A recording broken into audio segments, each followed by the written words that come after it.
Nossa marca é mudar pra você se ver melhor. Aqui na TV Assembleia.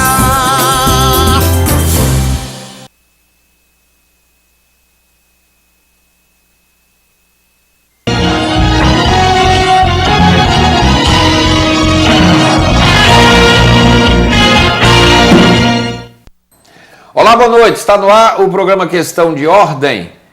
A cidade de Fortaleza vai sediar agora quinta e sexta-feira, dias 4 e 5 de agosto, no Hotel Praia Centro, um encontro nacional que vai discutir o controle interno. É o 12º Encontro Nacional de Controle Interno, que vai, inclusive, reunir aqui representantes de órgãos de controle interno. O tema é Por um Brasil Melhor, todos contra a corrupção.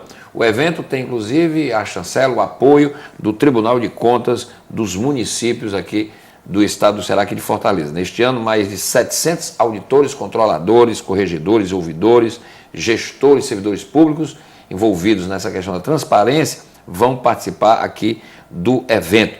O ministro da Transparência e Fiscalização e Controle, Torquato Jardim, também deverá participar do encontro, além de representantes da Advocacia Geral da União e da Controladoria Geral da União. E esse é o tema de hoje do programa. Eu estou recebendo aqui hoje o presidente do Conselho Nacional do Controle Interno, CONAS. Ele está aqui comigo, é o doutor Roberto Amoras. É com ele o nosso programa. Eu agradeço a presença do doutor Roberto. O doutor Roberto é auditor-geral do estado do Pará, é engenheiro civil, tem pós-graduação em gestão de negócios pela Universidade do Estado do Pará e tem também pós-graduação em finanças para bancos. É membro dos conselhos fiscais da empresa da Tecnologia de Informação e Comunicação do Pará e da Companhia da Habitação do Estado do Pará. Já atuou em vários cargos, como, por exemplo, diretor de mercado e saneamento do Estado, diretor de desenvolvimento econômico e social de tecnologia e também diretor de produtos e administração de serviços do Banco do Estado do Pará. Atuou também na Companhia de Saneamento do Estado do Pará. É um executivo bastante experimentado e é o presidente do Conselho Nacional do Controle Interno. E esse é o tema do Questão de Ordem. A partir de agora está no ar o programa com o meu convidado, o Dr. Roberto Amoras, e vamos falar de controle interno, de transparência, um tema atualíssimo, num país onde não se fala noutra coisa a não ser desvio de dinheiro, né? Impressionante. Todo dia tem notícia, né? E com a Lava Jato, então, esse assunto entrou na ordem do dia mais do que nunca, né? Quer dizer, ainda hoje que estamos aqui a fazer o programa, teve mais uma ação da Operação Lava Jato, a 33ª, não é, fase da Operação Lava Jato, que parece que não termina nunca. E a cada fase da Lava Jato surgem mais novidades de como se montam estruturas criminosas para desviar dinheiro público neste país. Está no ar o programa, meu convidado, Dr. Roberto Amoras, presidente do Conselho Nacional do Controle Interno. Dr. Roberto, muito boa noite, prazer recebê-lo. Boa noite. O senhor é um paraense? Sim, sim. Mas tive a oportunidade já de conviver com vocês aqui no Ceará por um período que nós tivemos à frente de uma empresa daqui local. Doutor Roberto, torcedor do Remo ou do Paysandu? Remo, lógico. O Leão Azul. O Leão Azul. Muito bem. Bom, doutor Roberto, vamos começar o nosso papo, nossa entrevista aqui. Eu queria que o senhor explicasse aqui para os nossos telespectadores o que é esse CONAS, o Conselho Nacional do Controle Interno. O senhor é o presidente deste conselho, que é um órgão nacional, não é? Perfeito. O CONAS, ele reúne 47 membros, todos eles titulares de órgãos de controle interno. Por exemplo, os secretários de estados dos municípios da capital, mais o Distrito Federal e a União, por exemplo, a própria Controladoria Geral da União, são membros do CONAS. Então, esse colegiado de secretários de Estado que trabalham com o controle interno dos poderes executivos compõe esse colegiado que já vem agora para o seu 12º Encontro Nacional. Muito bem. E o CONAS é que promove o evento? CONAS promove o evento. Por que Fortaleza, doutor Roberto? Olha, Fortaleza, toda reunião anterior ao último exercício é escolhido a próxima capital. E, por unanimidade do Conselho, foi escolhido Fortaleza por proposição do nosso controlador do município de Fortaleza, o Dr. Vicente Ferrer. E a quem a gente desde já agradece também igualmente ao doutor Flávio Jucá, que é o controlador do Estado, que também tem co-participação na promoção do evento. São mais de 700 participantes do evento? Eu vou dar em primeira mão para você. Na verdade, nós vamos bater o recorde de público aqui em Fortaleza. Certo. Nós já temos hoje 1.300 inscritos, quando o anterior, que era o maior evento que nós tínhamos até então realizado, que foi em Belo Horizonte, reuniu 700 pessoas. E a gente estimou com base em Belo Horizonte. Mas, como sempre, Fortaleza nos surpreende positivamente e a gente está muito feliz com esse enorme número de inscritos. Como é que está a programação? A programação está muito boa. São 2 dias, né? São 2 dias. Começa na quinta, nós teremos um primeiro painel falando da lei anticorrupção. Vamos ter nesse painel a participação do ex-ministro Jorge Age, que é vamos dizer assim, o mentor dessa lei. Vamos ter o Dr. Zenkner, que é um ex-controlador do Espírito Santo, que foi o primeiro a aplicá-la, e também um representante da Confederação Nacional das Indústrias, vendo o meio empresarial, a visão do meio empresarial. Na sequência, nós vamos ter também o ENCLA, que é a Estratégia Nacional de Combate à Corrupção e Lavagem do Dinheiro Público. Nós vamos ter aqui o coordenador dessa estratégia nacional, que é o Dr. Ricardo Sayad, e ele vem também explicar como se dá essa interação de mais de 60 órgãos que trabalham com o combate à corrupção. Vamos ter o Banco Mundial, aqui representado, trazendo experiências internacionais, Dr. Daniel Boyle, que é o consultor financeiro e o executivo da América Latina. Vamos ter o Dr. Bugarin, Paulo Bugarin, ministro do TCU, que ele esteve aqui já comigo aqui nesse procurador-geral do Ministério Público de Contas junto ao TCU, que inclusive agora emitiu parecer nas contas do governo federal para 2015 e inclusive apontando algumas também as pedaladas fiscais de 2015. Ele vai estar no encerramento. Tá. Então nós teremos vários expositores. Vamos ter também um painel específico sobre a Lava Jato, com a participação porque falar de corrupção tem que falar da Lava Jato. Tem que falar na Lava Jato, que eu acho que ela ficou como um divisor de águas. Eu acho que ela responde a uma grande questão que se impõe na sociedade, que é a questão da impunidade. E a Lava Jato vem talvez sendo um marco, certamente daqui a algum tempo da história dirá, de reversão desse quadro que parecia muito já confortável para aqueles que tinham oportunidade de ferir o nosso erário, e eles agora se veem, de certa forma, diante da lei e assumindo e respondendo pelos seus atos. Eu acho que a Lava Jato tem esse condão. Aliás, doutor Roberto, tem uma revista que está circulando, eu acho que a Isto tem uma entrevista com aquele Dallagnol. Deltan Dallagnol. Dallagnol, pronto. Ele era um dos nossos palestrantes, mas ele, infelizmente, e o doutor Sérgio Moro estão... Você viu hoje mesmo, você citou, tem uma operação... mais uma fase da o doutor Sérgio Moro vai a um evento no Congresso Nacional, que é em relação à medida, foi convocado e está indo no dia 4, mas ele fará uma apresentação virtual para a gente, especialmente para o nosso encontro. Ele diz nessa entrevista, eu li a entrevista na revista Isto e ele diz que é preciso que o Brasil tem bons mecanismos, não é, de fiscalização, quer dizer, é bom que se diga, por exemplo, que o Tribunal de Contas da União, e eu entrevistei aqui neste programa o doutor Augusto Nardes, perfeito, que disse aqui nesse programa que em 2010 alertou o governo dos desmandos que estavam acontecendo na Petrobras, quer dizer, o Tribunal de Contas, ele sentiu que tinha algo muito errado acontecendo, infelizmente o governo tomou providências, depois estourou a Lava Jato e está aí desmontada aí a roubalheira institucionalizada dentro da Petrobras. O doutor Dallagnol disse o seguinte: a nossa lei, participar de corrupção no Brasil ainda vale a pena. O corrupto, se ele pesar o custo-benefício, ele diz, não, eu paro, depois se eu for pego, eu devolvo tanto, sei o quê. O peso da prisão ainda é muito pouco e ele diz, não, sai no lucro. Isso não pode acontecer.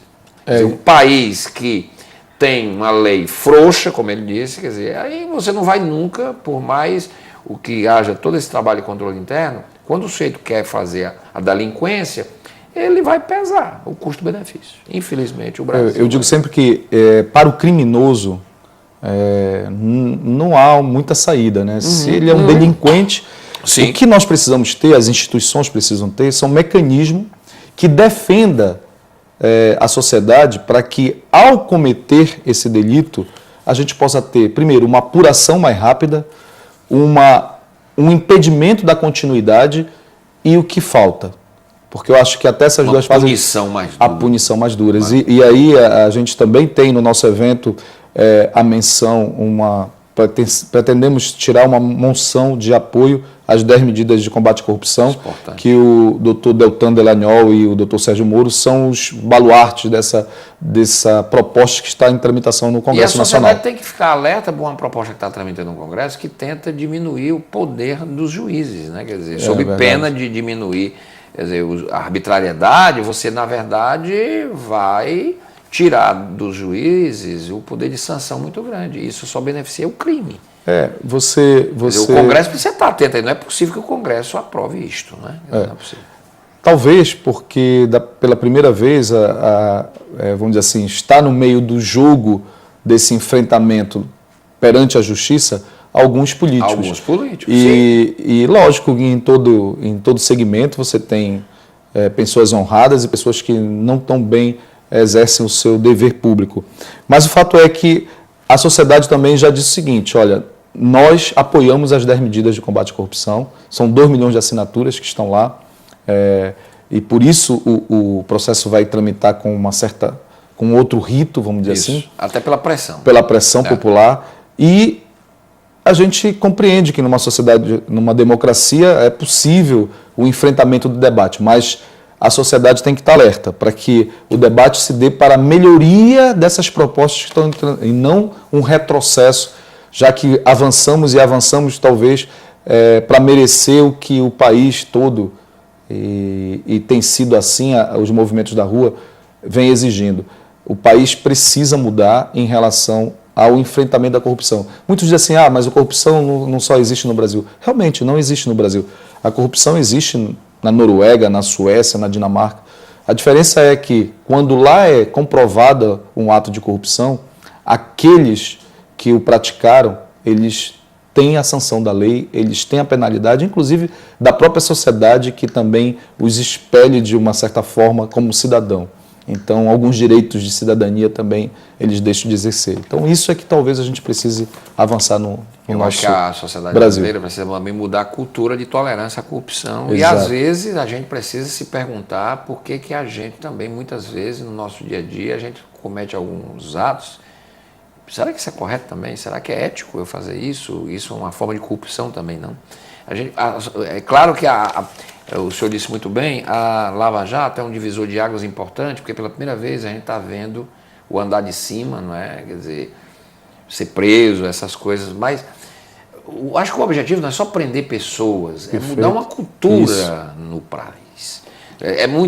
Não é que seja bom a gente ver alguém rico que está sendo preso, porque isso parece uma vingança. Perfeito. Não é para isso. A Lava Jato não é para isso. E é claro que os juízes não mandam prender por vingança nenhuma. Mas é preciso que isso sirva de mudança de uma postura, né?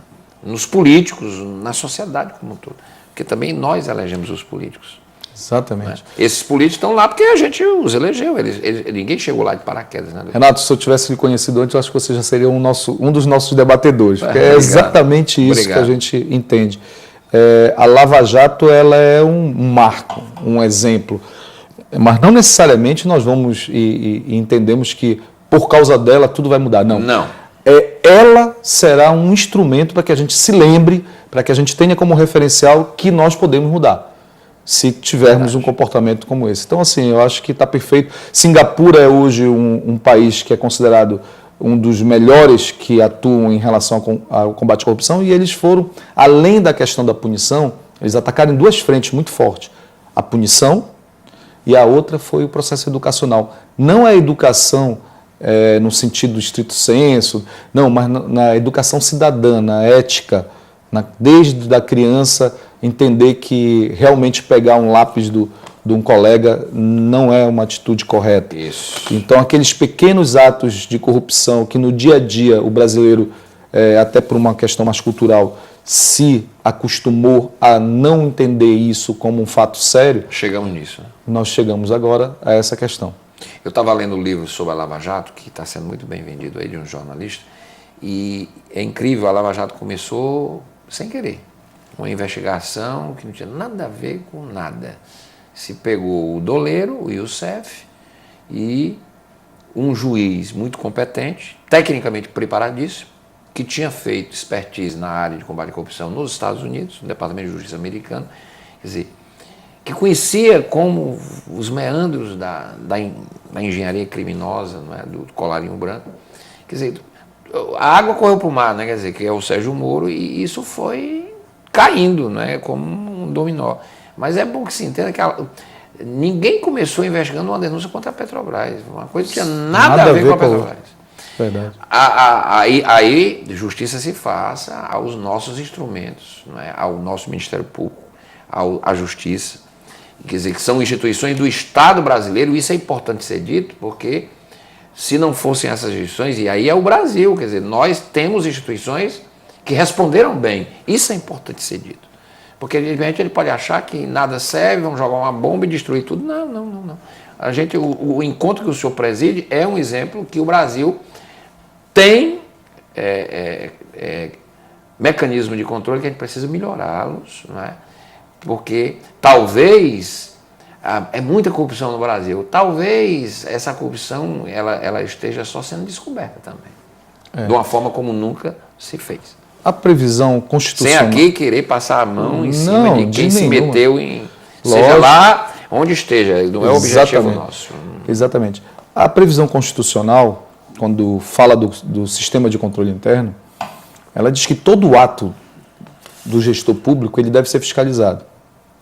Então, ora, se a gente fosse pensar que cada servidor público, todo ato que redunde numa receita, numa alteração patrimonial ou numa despesa, ele tem que ser fiscalizado. Ora, se isso é verdadeiro ao extremo, nós poderíamos pensar que para cada um servidor público que executa um serviço social, teríamos que ter um controle. Isso seria impossível, a máquina seria estupidamente onerosa para a sociedade. Então, o que é que nós precisamos ter? Não estamos pagando nem o que temos. Exato. Nós precisamos ter mecanismos, tecnologia, pessoas capacitadas, órgãos autônomos, sistemas que possam dar condições de melhor fazer isso. Mas tem um grande facilitador nesse processo, que, vejam, os órgãos de controle, eles têm muita capital intelectual, muita gente bem preparada, qualificada, mas, lógico, sempre os recursos são menores do que as demandas. Mas tem um fator que pode avançar muito e vem avançando muito, que é o controle social.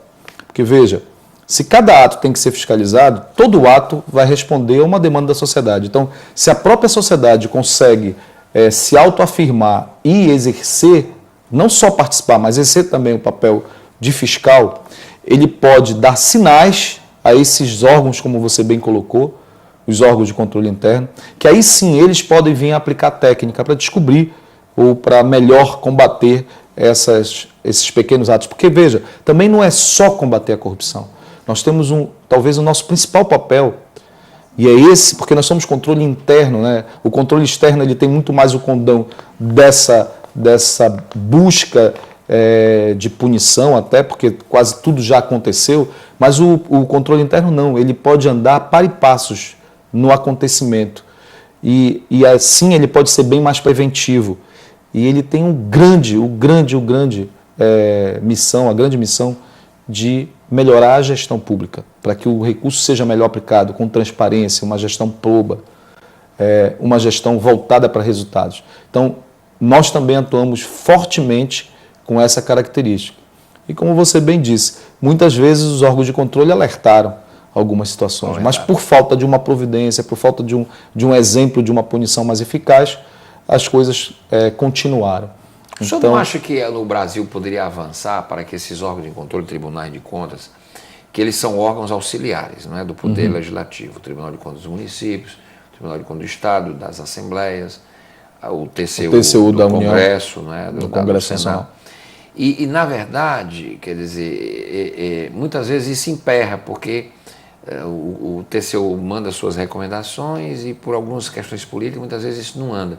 O caso das pedaladas ganhou uma conotação diferente por uma série de circunstâncias, até porque teve a Lava Jato, tudo isso chamou a atenção. Será que esses tribunais não poderiam ganhar, por exemplo, o direito de ações contra isso? Eu acho que o senhor não acha que isso fortaleceria não o controle interno e não ser apenas órgão meramente opinativos? O que é que o senhor acha? Eu acho que sim. Eu acho que algo pode mudar e avançarmos. Hoje, por exemplo, o tribunal ele julga do ponto de vista administrativo, né? Mas qualquer outra medida ele tem que voltar para a justiça. Pronto. E aí é o Ministério Público, né, que aciona. Que aciona. Então, talvez possa ter aí um caminho realmente que possa ser trilhado e aperfeiçoado alguns mecanismos. O fato é que o papel dos tribunais de contas tem assim se valorizado muito, até após as pedaladas fiscais, nós podemos dizer isso. São vários hoje decisões dos tribunais que apontam pelo descumprimento da lei de responsabilidade fiscal por alguns gestores. Você acha que o episódio das pedaladas do TCU também eu acho que é o marco. Vai gerar também um corte nessa questão? Certamente. Eu estava hoje assistindo o Certamente. relatório do senador Anastasia, ele apresentou o relatório, inclusive pedindo, não é, quer dizer, dando consequência aos atos. É impressionante, sem aqui entrar no mérito, mas é impressionante como alguém se julga a assinar decretos extremamente impactantes e que a lei diz que precisa de autorização do Congresso sem pedir essa autorização. É como se nós vivêssemos um reinado, quer dizer, nós estamos numa república. É verdade. Isso parece assim. Isso não é pouca coisa, não quer dizer. As pessoas dizem, não, mas não, parece, isso é muito sério. Tem alguns que dizem o seguinte, olha, mas o decreto ele acabou sendo gasto, recurso. É impressionante. Se você tem um arcabouço legal que conduz a que, até pela própria Constituição, respeitando a Constituição, que o poder legislativo é que emana as leis, claro. E ali é que é o fórum da discussão para que seja apropriado os orçamentos devidos, e o executivo tem o outro lado, ele propõe, mas a Assembleia discute, a Assembleia representante, a Assembleia e o Congresso, logicamente, dependendo do ente, é o representante da sociedade para a aprovação do orçamento, que ele é um balizamento do gestor. O executivo tem que executá-lo. Então, e muitas vezes essa aprovação é até pro forma, porque o executivo consegue a aprovação. Por que então que ele não submete? Ele lógico. E às vezes são propostas do próprio executivo. Então, como é que o executivo propõe, é aprovado, é discutido, aperfeiçoado, logicamente, e depois ele diz, não, eu não preciso agora mais da sua aprovação, vou fazer dessa outra forma.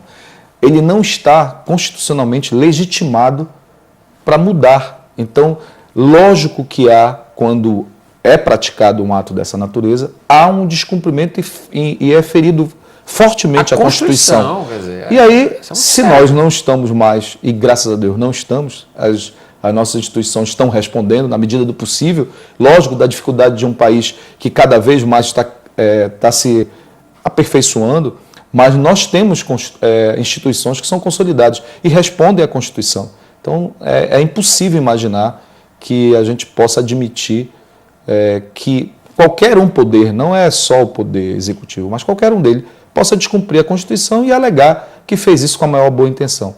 É muito difícil compreender assim, porque senão nós não teríamos esse arcabouço institucional e esse mandamento que é a Constituição. Qual é o aprendizado, doutor Roberto, que o senhor, como presidente do CONAS, acha que esses acontecimentos que estamos a vivenciar podem nos fazer, que reflexões podemos ter para daqui para frente? Os órgãos de controle, o que é que eles podem aprender com a Lava Jato, com tudo isso, com essas apurações?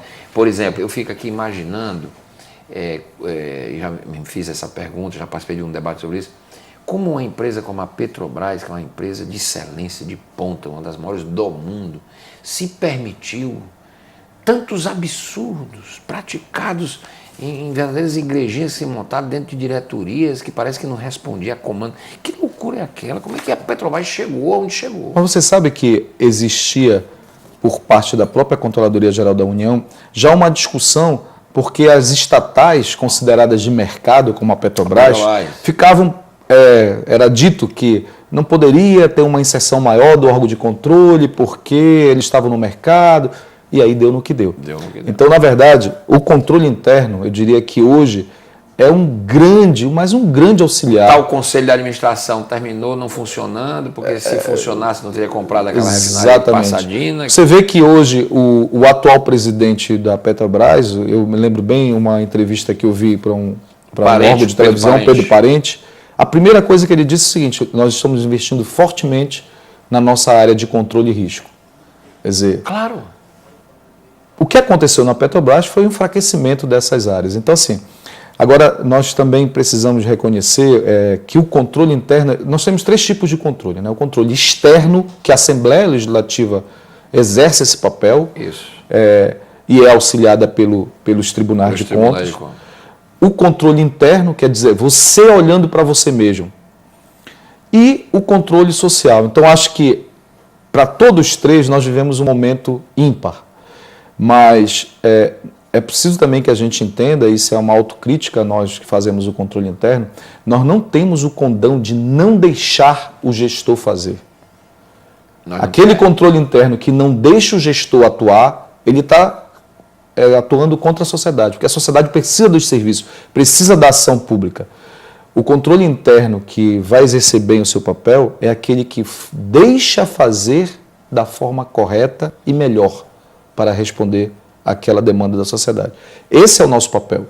E atuando junto com o controle social, que eu acho que também é um referencial para todos nós, esse movimento que aconteceu, veja, o controle social se apoderou e conseguiu mudar muita coisa no Brasil. Inclusive, colocar em votação projetos importantes, ou pelo menos em tratativas, projetos importantes no Congresso Nacional, como as 10 medidas de combate à corrupção, como nós defendemos a PEC 45, que está lá no Senado, é uma PEC que foi oriunda do controle interno. A PEC 45 diz o seguinte, diz que é uma emenda no artigo 37 da Constituição, que prevê que os órgãos, o sistema de controle interno previsto na Constituição seja exercido por órgãos autônomos, independentes, ligados diretamente ao chefe do poder. Como eu não entendi, doutor Roberto, por favor. A PEC 45 está tramitando. Está tramitando no Senado e nós também reivindicamos a sua aceleração nesse processo. Ela reivindica um acréscimo de um inciso no artigo 37 da Constituição que fala das funções essenciais de Estado. E diz o seguinte, a gente diz que o sistema que é previsto na Constituição, o sistema de controle interno, que ele deve ser exercido por um órgão autônomo, ligado diretamente ao chefe do poder, com carreiras específicas e carreiras de Estado claro. Com concurso público. Pessoas nomeadas por aí. E que trate, dentro desse controle, da auditoria governamental, da correição, ou seja, da corregedoria, um ato de punir, auditoria do acompanhamento e da ouvidoria, também envolvendo o controle social. Além da controladoria, que a gente aí entende a transparência e a prevenção em combate à corrupção. Nessas 4 macrofunções sejam contempladas nesses órgãos, porque veja, aí você vai dizer, mas os estados e os municípios da capital já têm um órgão semelhante como esse. É verdade, mas nós temos 5.000 e poucos municípios no país, onde às vezes o controle interno é exercido por um cargo comissionado ao lado de um secretário do 2º escalão do prefeito. Quer dizer... Só para constar, isso é para inglês. Para constar, para dizer que está previsto na Constituição. Então, assim, a gente tem a expectativa e a gente também precisa do apoio popular para que essa medida seja aprovada, porque seria de grande benefício para toda a sociedade. Bom, o encontro começa na quinta, agora dia 4, e na sexta. Isso. Qual seria o grande momento desse encontro, doutor? Olha, eu estimo que a gente tenha vários grandes momentos, mas eu vou reputar a palestra também do doutor Paulo Bugarim, do Instituto, que fará o encerramento. Nós teremos também o Banco Mundial, que vem com o seu executivo da América Latina, para O mostrar... ministro está confirmado? O doutor Torquato, a gente está numa... Agora há pouco eu recebi uma ligação do gabinete. De agenda, né? Deixa eu dizer o que está acontecendo. Alguns ministros, por exemplo, vinha também o ministro da Justiça, e com a questão das Olimpíadas e esse processo de segurança, eles estão fazendo... Então, assim, das Olimpíadas o ministro Torquato está previsto a sua... Mas hoje à tarde houve uma ligação para a gente que ele já estava com a iminência talvez de não vir por causa da abertura das Olimpíadas, mas ele ainda não confirmou. Então a gente ainda está no aguardo dele. Mas assim, nós temos também a presença do Dr. Bochneck, que é presidente da Associação dos Magistrados do Brasil, vem falar na Operação Lava Jato. Temos o Dr. Ricardo Assad, que é o responsável pela INCLA, que é do combate à corrupção, a Estratégia Nacional de Combate e Lavagem de Dinheiro. Temos Dr. Murilo Jacobi, um grande professor que vai falar sobre o dever do gestor público em apurar responsabilidades quando detecta alguma irregularidade.